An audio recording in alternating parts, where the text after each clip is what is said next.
What's up, YouTube people? Doing something a little bit different today. One of my friends and followers of the channel was asking me the other day, why don't you just change your name to the Birdman or something? You keep doing all these bird videos, so this is me doing something a little bit different. So today, I'm going to do an unbox and first impression of the ASUS CX3402CB Chromebook. This is my third Chromebook. Prior to this one, I had a Lenovo C330 that I got in 2019. And before that, I had one of the original Samsung Chromebook from 2012. So today, we're going to unbox this and we'll give some first impressions. We'll show what's in the box, turn it on, and see how it goes.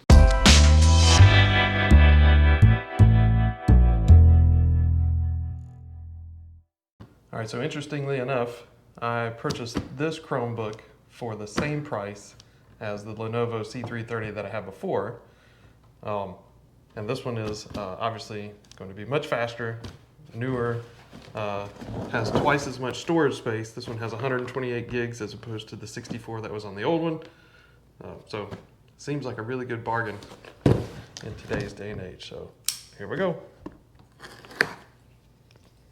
All right. Box is hard to get into. First impression, they don't want you to open it. Maybe you don't do that.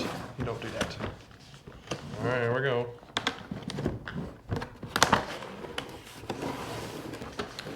All right, so we are in search of incredible.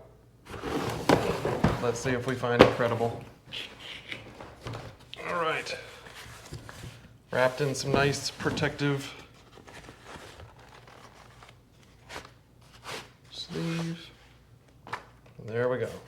So, the ASUS Chromebook Plus, or ASUS, however you choose to say it. Opening it up, has another protective covering on the screen, so we'll remove that.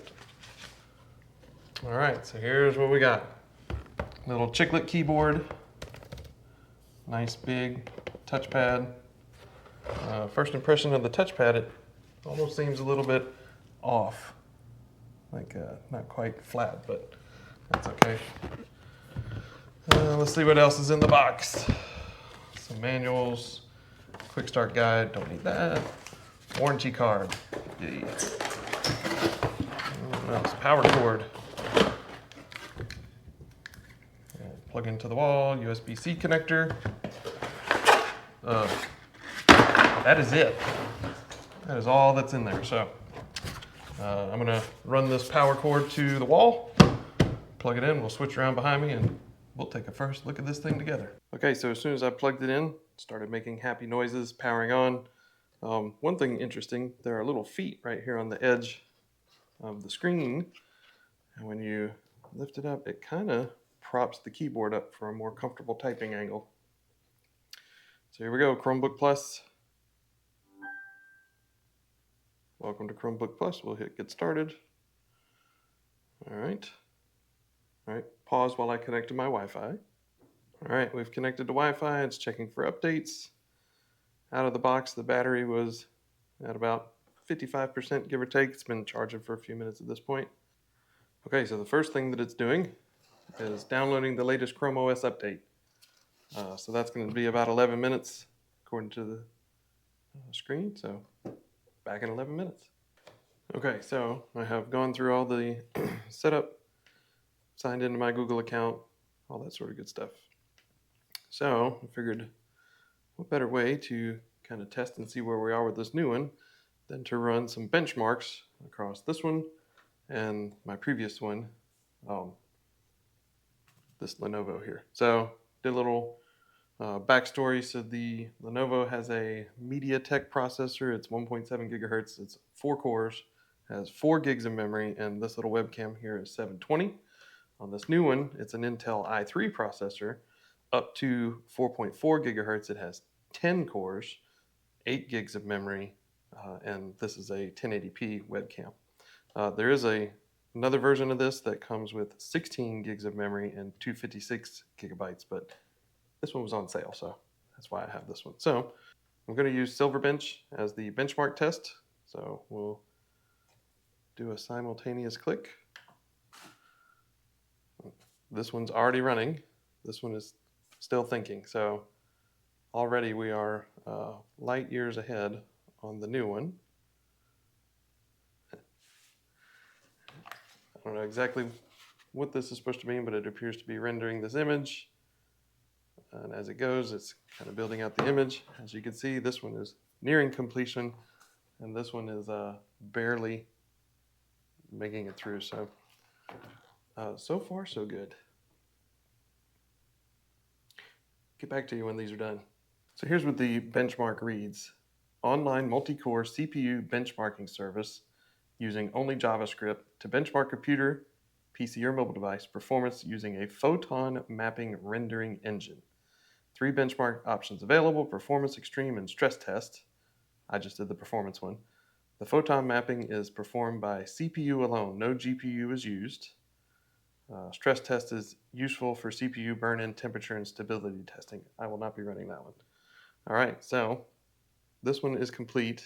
This one's still running, so be back when it finishes. All right, I have updates. So this one is still going.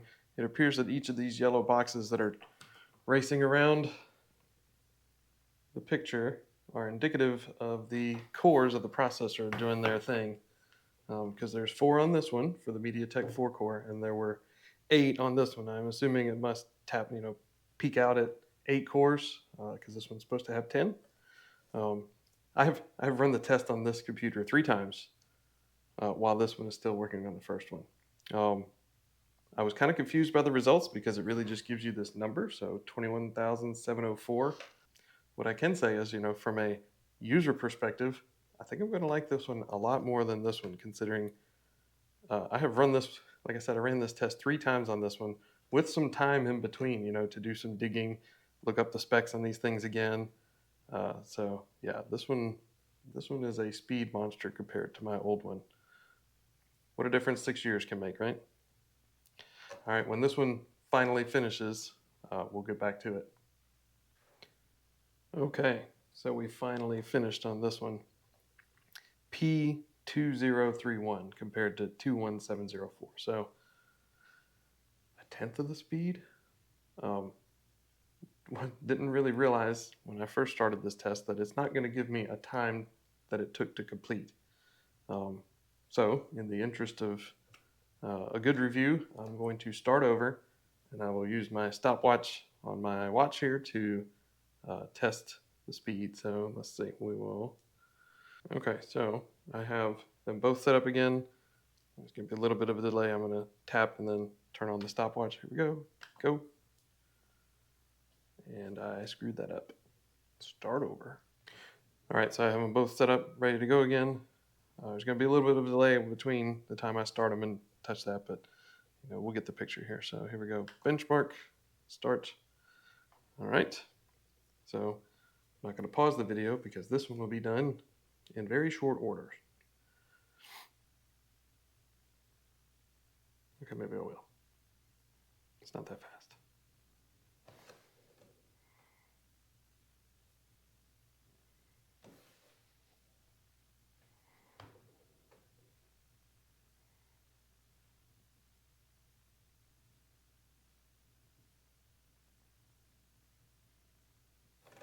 Okay, so the first one finished in right around a minute. So we'll be back in a bit and see how long it takes this one to finish. So while we wait for this to complete, I will mention that yes, 128 gigabytes of storage, but that's not available to the user. This is a brand new out of the box with the default apps that are installed on it, plus the operating system. It looks as though all together with the operating system and all the apps as it comes, there's about 35.5 gigabytes in use. So it leaves about 92.5 gigabytes available to the user. Now, most of the stuff that I do on a Chromebook is done via Google Drive. So storage, not incredibly important because most of it's going to be stored in the cloud. But just for your information, you got about 92.5 gigabytes available to you on this particular model. And again, this is the 128. There's a 256 out there, so that'll get you, more. Okay, getting towards the end on the old Chromebook. A few more cells. Boom. 13 minutes and 15 seconds. So 1 minute, 13 minutes. I think that speaks for itself. This Chromebook is, getting on about 2 years old, since its release date. It was released in October of 2023.